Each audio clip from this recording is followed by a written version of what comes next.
The night sky stretched above Seoul like a dark blanket sprinkled with stars. Kim Tae adjusted his telescope on the roof of the Advanced Sciences Academy dormitory. At 17, he was shorter than most boys his age, with round glasses that kept sliding down his nose. His hair stuck up in odd places from running his fingers through it while thinking. Just a few more readings, Tae muttered to himself, scribbling numbers in his notebook. The other students were at a school dance. Tae had been invited, but the thought of awkward small talk made his stomach hurt. Besides, tonight was perfect. For stargazing, clear skies, no moon, and the Perseid meteor shower was supposed to peak. His astronomy project was due next week.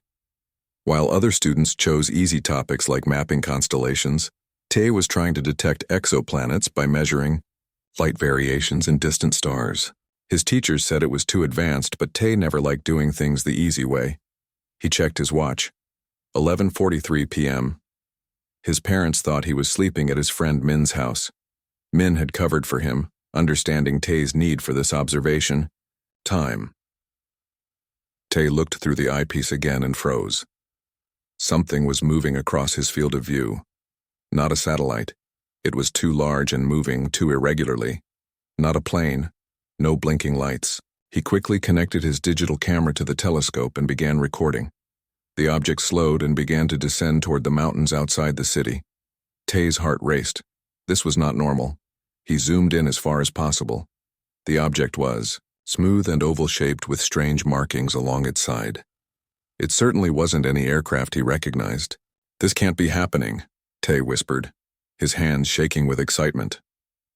Could it be an actual UFO? He was so focused on recording that he didn't notice the soft hum behind him until it was too late. Tae turned to find a glowing blue light hovering 3 feet above the roof. The light expanded into a disk about 7 feet wide, and through it stepped the strangest creature Tae had ever seen. It stood upright on 2 legs but was clearly not human. Its body was covered in small, overlapping scales that shimmered green and gold in the dim light. Its head was flattened and widened at the back like a cobra's hood, and its eyes, large, unblinking yellow eyes with vertical pupils, fixed on Tae. Tae backed away slowly, his mind racing between terror and scientific curiosity. The creature flicked a forked tongue and made a series of hissing sounds. A small device on its chest lit up, and a mechanical voice spoke in Korean. "Human. You have observed restricted activity. You will come with us for processing." "Us," Tae managed to say, his voice cracking. 2 more snake-like beings stepped through the light disk. One carried what looked like a weapon.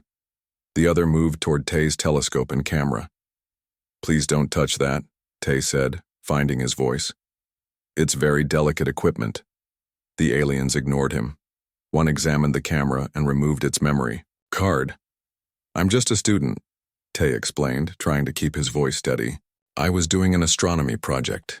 I didn't mean to see anything I shouldn't." The first alien, who seemed to be in charge, made another series of hisses. The translator device spoke again. "Bring his communication device and knowledge storage." One of the others picked up Tae's backpack, which contained his phone, tablet, and several books. "That's just homework and some novels," Tae said. "Nothing important." The leader approached Tae. Up close, Tae could see that what he'd thought was a cobra-like hood was actually part of the alien's skull structure. The being stood nearly 7 feet tall, making Tae feel very small. "I am Commander Hiss of the Naja Reconnaissance Division," the translator said. "You have compromised our observation mission. You will be contained until we determine what to do with you." "Contained? You mean like abducted?" Tae asked, his scientific mind still cataloging details despite his fear. The scales, the vertical pupils, the forked tongue, they resembled earth snakes but had clearly evolved for intelligence and tool use. "Your presence is required. Resistance will be uncomfortable." Tae looked around. He was on a roof, 5 stories, up. The door to the stairs was behind the aliens. There was nowhere to run. "Okay," he said, raising his hands slowly. "I'll go with you, but people will look for me." The alien made a sound that might have been a laugh. "They will not find you." 1. of the other aliens touched a device on its wrist and a blue field surrounded Tay. He felt lightheaded and floaty. The roof seemed to fall away beneath him as he was lifted through the air toward the light disk.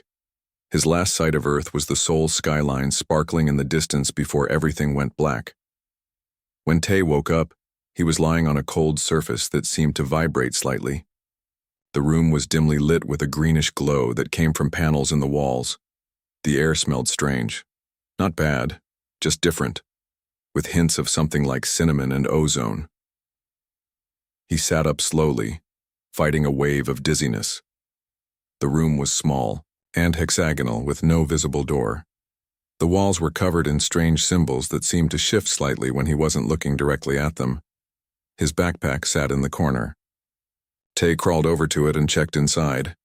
His books were there, but his phone and tablet were gone. He found a half-eaten energy bar and quickly ate it, suddenly aware of how hungry he was. A section of the wall slid open, revealing Commander, Hiss, and another slightly smaller Naja. "The human is awake," the smaller one said through a translator. This one's scales had more blue in them, and its voice sounded different, perhaps female. "Human," Hiss addressed Tay. "You were caught observing our reconnaissance vessel. Explain your purpose." Tay stood up on shaky legs. "Like I said, I'm a student. I was doing an astronomy project. I didn't know you were there until I saw you through my telescope. I've never seen aliens before. Are you really called Naja? Like the snake genus?" The two aliens looked at each other, making rapid hissing sounds that weren't translated. "We found these information storage devices," the female Naja said, holding up Ty's tablet and phone. "They contain much data about human technology and science. Are you a human intelligence agent?" Tay almost laughed despite the situation. "No, I'm just a high school student who likes to read. Those are just e-books and research papers. I download everything I can find about physics and astronomy." "The prisoner will be held in the pit of contemplation until we return to base," Hiss decided. "Officer Song, prepare him for transfer."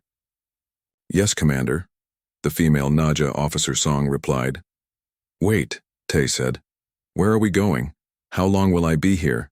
My parents will worry." "Your concerns are irrelevant," Hiss said. "You have seen what humans are not meant to see. Your fate will be decided by the High Command." With that, Hiss left the room. Officer Song approached Tay with what looked like glowing handcuffs. "Do not resist," she advised. "It will only make things worse for you." As Officer Song led him through winding corridors filled with more snake-like aliens who stopped to stare at him, Tay's scientific mind kept recording details even as fear knotted his stomach. The ship's design, the technology, the biological characteristics of the Naja. It was all fascinating. If he was going to be abducted by aliens, at least they were interesting ones. Officer Song led Tay through a maze of corridors. Everything on the ship seemed to glow with a faint green light. The walls were smooth and slightly warm to the touch, almost like living skin. "Where are you taking me?" Tay asked, trying to memorize their path, though it seemed hopeless. "To the pit of contemplation," Officer Song replied through her translator. "It is where we keep those who need to think about their actions." "So, a prison," Tay said. Officer Song made a hissing sound that might have been a laugh. "That is a simple way to understand it." They descended several levels in what seemed like an elevator, though it had no visible controls. Officer Song simply placed her hand on the wall and the floor began to sink. The lower levels of the ship were darker and cooler. Tay could hear strange hissing sounds echoing through the corridors. Sometimes he caught glimpses of smaller Naja moving quickly out of their way. "Are those children?" Tay asked, noticing that some of the snake beings were only about his height. "Juveniles," Officer Song corrected. "Some are here for discipline training." They arrived at a large circular room with several doorways around its perimeter. Each doorway glowed with a different color. "The pit has several sections," Officer Song explained, guiding him toward a blue glowing doorway. "Yours is the contemplation chamber for intelligence threats." "I'm not a threat," Tay insisted for what felt like the 100th time. "I'm just a student." "A student who saw what he should not have seen," Officer Song replied. "That makes you a problem." They passed through the blue doorway into a corridor with several cell doors. Most appeared empty, but from one Tay heard strange gurgling sounds. Here, Officer Song stopped at an empty cell and waved her hand over a panel. The door slid open. The cell was larger than Tay expected, about the size of his bedroom at home. It contained a raised platform that he guessed was a bed, a strange-looking fixture that might be a toilet, and a small table with nothing on it. The walls were covered in the same shifting symbols he had seen earlier. "Your accommodation," Officer Song announced. "You will remain here until the High Command decides your fate." "How long will that take?" Tay asked. "Time is not your concern," Officer Song replied. She pushed him gently but firmly into the cell. "Your backpack has been examined and will be returned shortly. Do not try to escape. There is nowhere to go." The door slid shut, leaving Tay alone. He walked around the small space, examining everything. The bed-like platform was firm but not uncomfortable. The toilet-looking fixture responded when he waved his hand over it, confirming his guess about its purpose. The most interesting things were the symbols on the walls. They seemed to be arranged in patterns, almost like text in a book. Tay wished he had his tablet to take pictures and notes. After what felt like hours, the door slid open again. A younger, smaller Naja entered carrying Tay's backpack. This one's scales had a bluish-green tint, and it moved with less confidence than Officer Song or Commander Hiss. "Your possessions," the young Naja said, through a smaller translator device. "They have been cleared of dangerous items." Tay took the backpack and checked inside. His books were still there, along with his notebook and pens. His electronics were gone, as expected. "Thank you," Tay said. "What's your name?" The young Naja seemed startled by the question. "I am Junior Security Officer Jin. I am assigned to monitor this section." "Nice to meet you, Jin. I'm Tay." Jin's head tilted slightly. "Your designation is noted in our records." "How old are you?" Tay asked, trying to make conversation. "Are you one of the juveniles Officer Song mentioned?" Jin's hood flared slightly. "I am in my final growth cycle before adult status. My service here is part of my training." "So you're like a teenager like me," Tay said. "I do not know this term. Someone who is not a child but not fully an adult yet." Jin considered this. "Then yes, by your understanding, I am a teenager." Something clattered to the floor as Jin turned to leave. It was a small device, similar to but smaller than the tablets Tay had seen the adult Naja carrying. "Wait, you dropped something," Tay called out. Jin turned back, saw the device, and quickly picked it up. "This is nothing. A damaged data reader. It no longer functions." Tay noticed the cracked screen and dented casing. "I'm good with electronics. Maybe I could fix it?" Jin's hood flared again, this time in what looked like alarm. "No, that is not permitted. I must go." Jin left quickly, the door sliding shut behind him. But in his haste, he had dropped the broken device again without noticing. Tay picked it up and examined it. The damage didn't look too severe. A cracked screen, some dents, and what looked like a loose power connection. If it was anything like Earth tablets, he might be able to repair it. He sat on the bed and opened his backpack again. Among his school supplies was a small repair kit he kept for fixing his glasses and other small electronics. It wasn't much, just a few tiny screwdrivers, some wire, and tape, but it might be enough. For the next few hours, Tay focused on the broken alien device. He carefully opened its casing and examined the components inside. Some parts were completely unfamiliar, but others resembled Earth technology, power connections, memory storage, display drivers.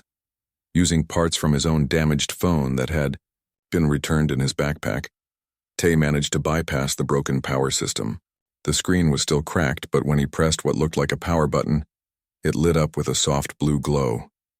Strange symbols appeared on the screen, the same kind of writing he had seen on the walls. Tay couldn't read it, but he could navigate the interface through trial and error. He found what appeared to be folders or sections, each containing more text and occasionally images. One section had pictures of different species, including what Tay recognized as humans. Another had diagrams of what might be star systems. A third seemed to contain mathematical equations and formulas. It's like an encyclopedia, Tay murmured to himself, fascinated despite his situation. Or maybe a textbook. He was so absorbed in exploring the device that he barely noticed when the door slid open again. It was Jin, returning with what looked like food, some kind of covered tray. Jin froze when he saw what Tay was holding. Where? Did you get that? Jin asked, his voice a higher-pitched hiss that the translator struggled to convert. You dropped it, Tay explained. I fixed it. Well, mostly fixed it. The screen is still cracked, but it works now. Jin put down the food tray and approached cautiously. You repaired a Naja datapad? How? With what tools? Tay showed him the small repair kit and explained how he had used parts from his own phone. Jin's hood expanded fully, a sign of surprise, Tay guessed. This is unexpected. That unit was considered beyond repair. I was to dispose of it. It wasn't that damaged, Tay said. Just needed a power bypass and some connection repairs. Jin picked up the datapad and examined it, touching the screen and navigating through several sections. It functions correctly. This is impressive for a human. Thanks, I think, Tay said. What is it exactly? Some kind of textbook? Jin hesitated, then seemed to make a decision. It is a basic education module for juvenile Naja to learn about the galaxy and different species. It is outdated. That is why it was marked for disposal. Could I look at it more? Tay asked. I'd like to learn about the Naja and other species. If I'm going to be here for a while, I might as well learn something. Jin considered this request. This would not violate security protocols. The information is basic and outdated. He handed the datapad back to Tay. You may use it for now. I will return later for the food tray. After Jin left, Tay sat on his bed with the alien datapad and his notebook. He began taking notes on Naja symbols, trying to decode their writing system. He sketched diagrams from the datapad and wrote questions to ask Jin later. Hours passed, and Tay barely noticed. When Officer Song came to check on him that night, she found him sitting cross-legged on his bed, surrounded by notes, completely absorbed in the alien text. What is this? She demanded, seeing the datapad. Tay looked up, startled. A broken datapad that Jin was throwing away. I fixed it. It's just got basic information in it. Officer Song picked up the datapad and examined it, then looked at Tay's notes. You are trying to learn our language? Yes, Tay admitted. I find it fascinating. Officer Song stared at him with those unblinking yellow eyes. You are a strange human, Kim Tay. Most prisoners in the pit spend their time in fear or plotting escape. I'm still afraid, Tay said honestly. But I might as well learn something while I'm here. Knowledge is never wasted. Officer Song made a sound that Tay couldn't interpret. I will report this to Commander Hiss. For now, you may keep the datapad. It contains nothing of value to our mission. As she left, Tay returned to his studies. The pit of contemplation. It seemed had given him exactly what it was named for, a chance to contemplate, just not in the way the Naja had intended. 3 days passed and Tay fell into a routine. He woke up when the lights in his cell brightened, ate the strange but not unpleasant food Jin brought him, and spent most of his time studying the Naja datapad and taking notes. Jin visited more, often than necessary for his guard duties. The young Naja seemed curious about Tay, asking questions about Earth and humans whenever he brought food or checked on the cell.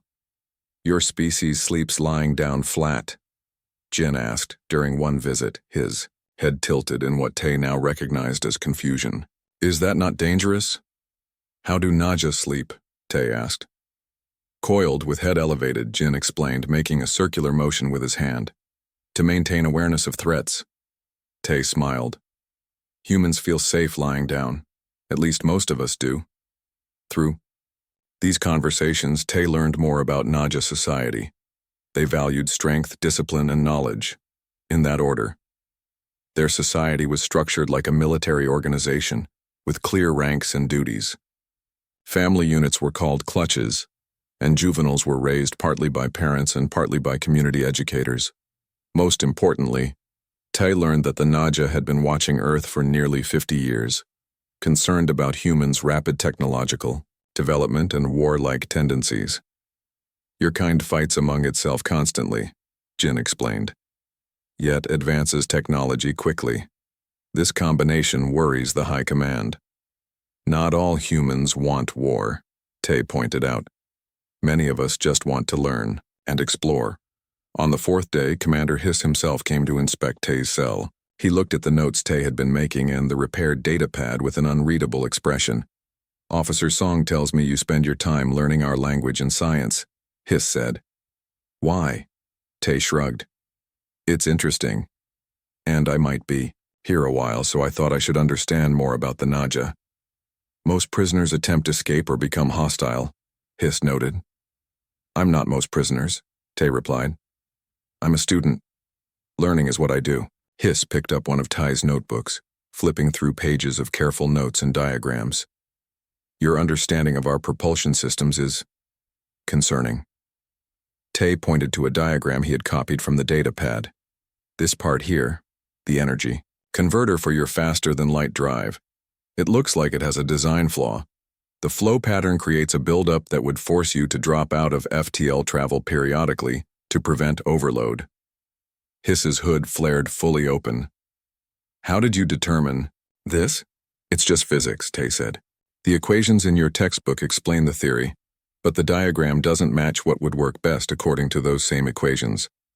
I think whoever designed this missed something." Hiss stared at Tay for a long moment, then spoke into his wrist device in rapid Naja language that the translator didn't catch. Minutes later, Officer Song arrived with another Naja who wore markings Tay hadn't seen before. "This is Engineer Lee," Hiss introduced. "Chief of Ship Systems. Show him what you found." Tay walked the engineer through his notes, explaining the problem as he understood it. "If you reconfigure the flow like this," he sketched a new diagram, "the energy would circulate more efficiently without buildup. You could travel much farther without stopping." Engineer Lee studied Tay's drawings, making hissing sounds to Hiss that weren't translated. Finally, he spoke through his own translator. "The human has identified a flaw our engineers have struggled with for decades," Lee admitted. "His solution is simple, but potentially effective." "How did you see this when our experts did not?" Hiss demanded. Tay thought for a moment. "Sometimes it helps to look at problems with fresh eyes. I didn't know it was supposed to be difficult, so I just applied the basic principles in your textbook. After you." The officers left. Tay returned to his studies. He had found a section on Naja biology that fascinated him. Their serpentine bodies were powered by a dual circulatory system that kept their brains functioning at high efficiency even when their bodies were at rest. This explained their quick reflexes and ability to process information rapidly. That night, as Tay was falling asleep, a loud alarm blared through the ship. The lights in his cell flickered and went out, replaced by a dim red emergency lighting. He sat up, alert and a bit frightened. The door to his cell slid partially open, then stopped, jammed in place. Through the gap, Tay could see the corridor was also lit only by red emergency lights. Power failure? He wondered aloud. He considered trying to escape through the partially open door but decided against it. Where would he go? He was on an alien spaceship, possibly in orbit or even farther from Earth. Instead, he turned on the datapad, which still had its own power, and continued reading by its blue glow. The emergency lasted about 20 minutes before the normal lights came back on. His cell door slid fully closed again with a hiss. Shortly after, Jin appeared, looking agitated. "Are you well?" Jin asked, checking the cell quickly. "I'm fine," Tay said. "What happened?" "Minor engine malfunction," Jin explained. "Power systems were affected. Many juveniles were frightened." "But not you?" Tay asked with a small smile. Jin's hood flared slightly in what Tay had come to recognize as embarrassment. "I was concerned about prisoner security." "Of course." Tay nodded seriously, though he was still smiling. "I just kept reading during the blackout. The datapad has its own power source, right? Something like a quantum cell battery?" Jin tilted his head. "How do you know of quantum cell technology?" That is not in the basic education module. There's a reference to it in the section on portable devices, Tay explained. I figured it out. From context, it's similar to some theoretical power sources scientists on Earth have been working on. Jin stared at Tay for a long moment. You truly do just learn things. That's what I've been trying to tell everyone. Tay sighed. I'm not a spy or a threat. I'm just a student who likes to understand how things work. The next morning, Tay was surprised when both Officer Song and Commander Hiss arrived at his cell. You will come with us, Hiss ordered. Where are we going? Tay asked as he gathered his notebooks. To the command center, Song replied. The High Commander wishes to question you directly. Tay felt a flutter of nervousness but also excitement at the chance to see more of the ship. They led him through corridors he hadn't seen before, up several levels to what must have been near the top of the vessel. The command center was a large, circular room with stations around the perimeter and a central platform where a larger, older Naja stood watching. Displays that hovered in the air. The technology was far beyond anything Tai had seen, even in science fiction movies. The human prisoner, Hiss announced as they entered. The older Naja turned slowly. His scales were darker, almost black in places, with golden patterns that seemed to indicate high rank. When he spoke, his voice was deeper and his translator produced a more formal version of Korean. I am High Commander Kwan, he introduced himself. You are the human who saw our vessel and has been studying our technology. Tai bowed slightly, remembering from the datapad that Naja respected formal gestures. Yes, sir, my name is Kim Tae. During last night's power disruption, you remained calm and continued your studies instead of attempting escape. Why? Tae thought carefully before answering. Escape would be illogical. I don't know how to fly a spaceship, and I don't know where. We are relative to Earth. I'd rather learn than panic. High Commander Kwan moved closer, towering over Tae. And what have you learned, Kim Tae? That the Naja are an advanced species with impressive technology, but still have problems to solve just like humans. Tae replied honestly. And that you're afraid of us, which I think is a misunderstanding. The command center went silent. Even the soft hissing of machinery seemed to pause. Afraid? We do not fear humans, Kwan said, his hood expanding. Respectfully, sir, you do, Tae insisted. According to your educational materials, you've been watching Earth for decades without making contact because you fear our potential for violence, but you're judging our entire species by our worst examples. High Commander Kwan turned to Hiss. This human is either very brave or very foolish. He is unusual, Hiss admitted. His understanding of our drive system may solve a long-standing problem. Kwan looked back at Tae. We have decided to return to our homeworld with you for further evaluation. Our journey will take approximately 14 Earth days. During this time, you will be moved from the pit to a supervised learning chamber where your knowledge can be properly assessed. Tae couldn't help but smile. Thank you, sir. I would very much like to learn more about Naja science and culture. As Officer Song led him away, Tae heard Commander Hiss speaking to Kwan.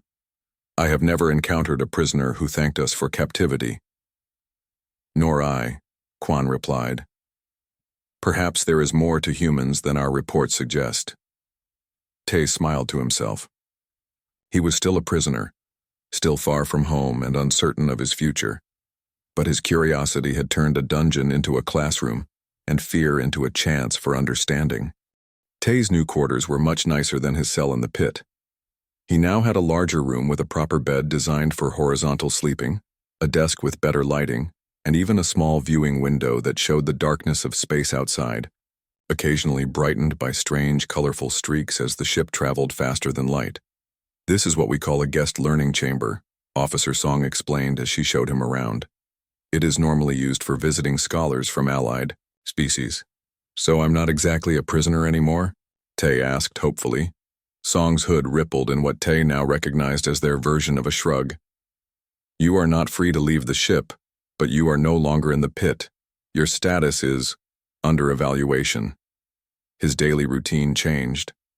Instead of Jin bringing him food, Tae was allowed to visit a small dining area where he could choose from a selection of foods. Most were Naja cuisine, heavy on proteins and strange, spicy plants. But the ship's food synthesizers had been programmed with some basic human-compatible meals as well. Engineer Lee visited him regularly, discussing Tay's ideas about the ship's propulsion system. They spoke through translators, but Tay was learning enough Naja language to catch when the translations were imprecise. "Your modification has been implemented on a small scale," Lee told him on the 5th day after his move. "Initial tests show a 27% increase in efficiency." "That's great," Tay said, genuinely pleased. "Have you tried adjusting the flow ratio like I suggested in the secondary coupling?" Lee's hood expanded in surprise. "Not yet. Our simulations show risk of overload. The risk is minimal if you add a buffer here." Tay sketched a quick diagram on his tablet, which had been returned to him with restricted access to ship systems. The energy can be redirected to life support during peak loads, making the whole system more efficient. Lee studied the diagram with those unblinking yellow eyes. "Your thinking is not like ours. You see connections we miss." "Different perspective," Tay explained. "Humans are good at making creative leaps. It's how we've advanced so quickly despite our limitations." Jin still visited often, though no longer as a guard. The young Naja seemed to have been assigned as a sort of cultural liaison, answering Tay's questions about Naja society and asking many of his own about humans. "Your world has so many different languages and cultures," Jin said during one visit. "How do you maintain order without unity?" "We don't always maintain order," Tay admitted. "But diversity can be a strength too. Different perspectives lead to more innovation." On his 7th day in the learning chamber, Commander Hiss arrived, with an older female Naja, whom Tay hadn't met before. She wore no uniform, but instead a kind of robe with complex patterns woven into the fabric. "This is Elder Han," Hiss introduced her. "She is our Science and Education Director." Elder Han studied Tay with keen interest. "I have reviewed your notes and discussions with Engineer Lee. Your understanding of our technology is impressive for a species at your development stage." "Thank you," Tay said, bowing slightly the way he had learned Naja elders expected.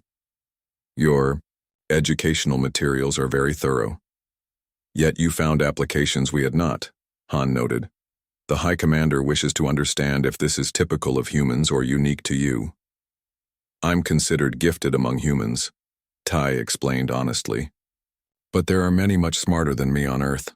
I'm just a high school student. Our top scientists would understand your technology much better than I do."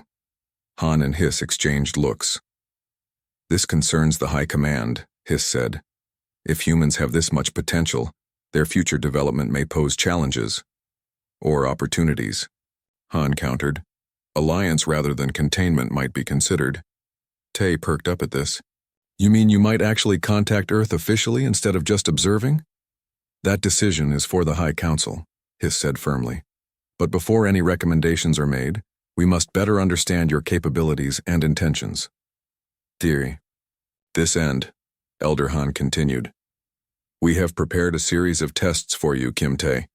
Your performance will help shape our approach to human relations." Tay felt a mixture of nervousness and excitement. "What kind of tests?" The answer came the next morning when Officer Song led him to a large chamber he hadn't seen before. The room was empty except for a single pedestal in the center, on which sat several objects. Some kind of toolbox, a Naja datapad, and what looked like a small weapon. "This is a simulation chamber," Song explained. "It can create realistic environments and scenarios. You will be presented with a situation and observed on how you respond." "What should I do?" Tay asked. "Whatever you believe is best," Song said, stepping back toward the door. "The test begins now." The door closed behind her, and the room's appearance began to change. The plain walls shimmered and transformed into what looked like a damaged section of the ship. Warning lights flashed and a siren wailed softly in the background. A holographic display appeared showing Naja text that Tay could partially read. It described a scenario. This section of the ship had been damaged by a micrometeor strike. Life support was failing. The nearest exit was blocked. Various tools and information sources were available, including a weapon for self-defense. Tai considered his options. The obvious solution would be to use the weapon to force his way out through the blocked exit, but that didn't feel right to him. Instead, he picked up the data pad and began searching for information about the ship's layout and life support systems. He found a detailed diagram showing that the section he was in had an emergency maintenance tunnel hidden behind a wall panel. Next, he examined the toolbox and found various Naja devices, some familiar from his studies and others new to him. He selected what appeared to be the equivalent of a screwdriver and a small power tool. Working methodically, Tay located the hidden panel and removed it, revealing a narrow tunnel. Rather than entering it immediately, he continued studying the datapad. Looking for information about the life support failure, he discovered that the system could be temporarily bypassed by rerouting power from non-essential systems. Following the diagrams, he located the control panel, opened it with the tools, and carefully rewired it according to the instructions. The warning lights stopped flashing, and the siren went silent. The display updated to show that life support had been stabilized, buying more time for a proper evacuation through the maintenance tunnel. At no point did Tay touch the weapon. The simulation froze, and the room returned to its empty state. The door opened, and Commander Hiss entered along with Elder Han, High Commander Quan, and Officer Song. "Interesting choices," Quan said. "Most beings tested choose the weapon first, either for escape or self-defense." "The weapon wouldn't have helped fix the life support," Tay pointed out, "and shooting my way out might have caused more damage or hurt someone." "Yet you knew it was only a simulation," Han said. "There would have been no real consequences." Tay shrugged. "I solved the problem the way I would in real life. What would be the point of doing it differently just because it's a test?" The Naja exchanged looks again, communicating in their own language without translators. "There will be additional tests," Hiss finally said, "each designed to understand different aspects of human thinking and behavior." Over the next 3 days, Tay faced a series of increasingly complex scenarios. Some involved technical problems to solve, others were ethical dilemmas or required cultural understanding. In one simulation, he was presented with an apparently hostile alien species and had to find a way to communicate peacefully, despite the translation system failing. After each test, the Naja officers would discuss his performance among themselves, sometimes asking him to explain his reasoning. Tay noticed that Jin was often present, observing quietly from the back of the room. On the morning of the 4th day of testing, Tay was led not to the simulation chamber, but to a different room he hadn't seen before. It looked like a conference room with a large table surrounded by seats designed for Naja physiology. High Commander Quan sat at the head of the table, with Elder Han, Commander Hiss, Engineer Lee, and several other senior Naja officers Tay hadn't met. Officer Song directed him to a seat that had been modified for human use. "Kim Tay," Quan began formally, "we have concluded our evaluation." Tay sat up straight, his heart beating faster. Would they return him to Earth? Keep him prisoner? Something worse? "Your performance in our tests has been educational for us," Quan continued. "You have shown intelligence, creativity, and ethical judgment that exceeds our expectations for your species." "Thank you," Tay said, not sure what else to say. "We are approaching our homeworld," Hiss added. "The High Council awaits our report and recommendations regarding future human-Naja relations." "Based on your performance," Elder Han said, "I have recommended a reassessment of our containment policy for Earth. Your species has greater potential than our initial observations suggested. Does that mean you'll let me go home?" Tay asked hopefully. Quan's hood expanded slightly. "Your status will be determined by the High Council, but your cooperation and contributions have been noted favorably." As the meeting concluded, Jin approached Tay in the corridor. "I have been assigned to continue as your guide when we reach the homeworld," Jin said. "You will see things no human has seen before." "That sounds amazing," Tay admitted. "But I still miss my home and fire." Tay's first steps on an alien world were both exciting and strange. The gravity on Naja Prime was slightly less than Earth's, making him feel lighter and more bouncy.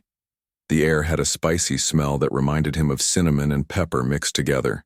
"You must wear this breathing filter," Jin explained, handing him a small device that fit over his nose and mouth. Our atmosphere has slightly more sulfur than yours. It would not harm you immediately, but long exposure could cause problems. They had landed at a large complex that seemed to be a military or government facility. Tall, curved buildings rose around a central plaza, all built with the same greenish metal as the ship. Nausea of various sizes and scale patterns moved purposefully in all directions. Many stopped to stare at Tay, the first human they had ever seen. The High Council will see you tomorrow, Jin explained as they walked toward one of the buildings. Today you will rest and prepare. How do I prepare to meet an alien High Council? Tay asked nervously. Be yourself, Jin suggested. It worked on our ship. Tay was given quarters in what Jin called the diplomatic residence, a building normally used for visitors from other worlds. The room was similar to his learning chamber on the ship, but larger and with more amenities. A large window offered a view of the Naja city beyond the government complex, a sprawling metropolis of curved, flowing architecture that seemed to mimic the sinuous movements of the Naja themselves. That evening, Elder Han visited him. She brought several data tablets and what looked like clothing. These contain information about our world and society that may interest you, she explained, setting down the tablets. And this is formal attire for your meeting with the High Council. The clothing was a simple robe in dark blue with silver trim, made of a light silky material. It was clearly designed for a humanoid body rather than the serpentine Naja form. You had this made for me? Tay asked, surprised. We have encountered other bipedal species, Han explained. The design was adapted to your measurements.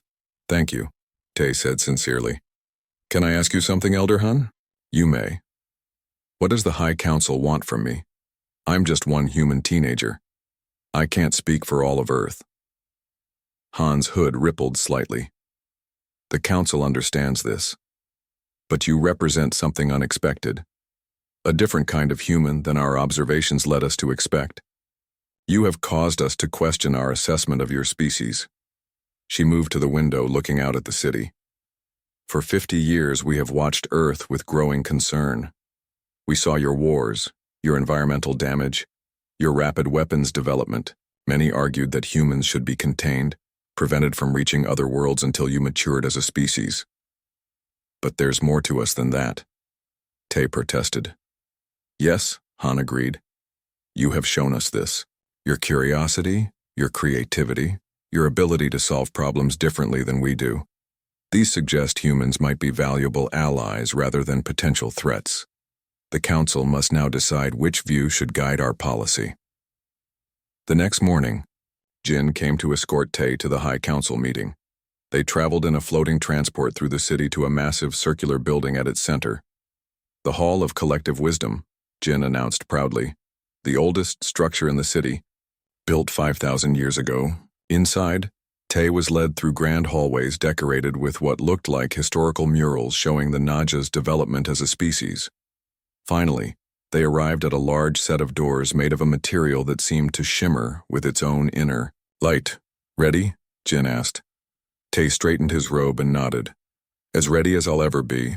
The doors opened silently, revealing a vast circular chamber. Tiered seating rose around the edges, filled with hundreds of Naja in formal attire. In the center was a raised platform with 7 ornate seats arranged in a semicircle. 6 were occupied by elderly Naja with darkened scales and elaborate decorations. The 7th, central seat was empty. Commander Hiss, Officer Song, Elder Han, and Engineer Lee stood on a lower platform to one side. Jin guided Tay to stand before the council, then moved to join the other ship officers. A deep tone sounded through the chamber, and everyone fell silent. From a doorway behind the council seats emerged the largest Naja Tai had seen yet.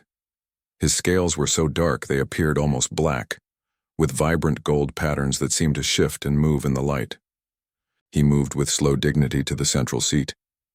High Counselor Seo, Jin whispered just before leaving Tai's side. The supreme leader of all Naja.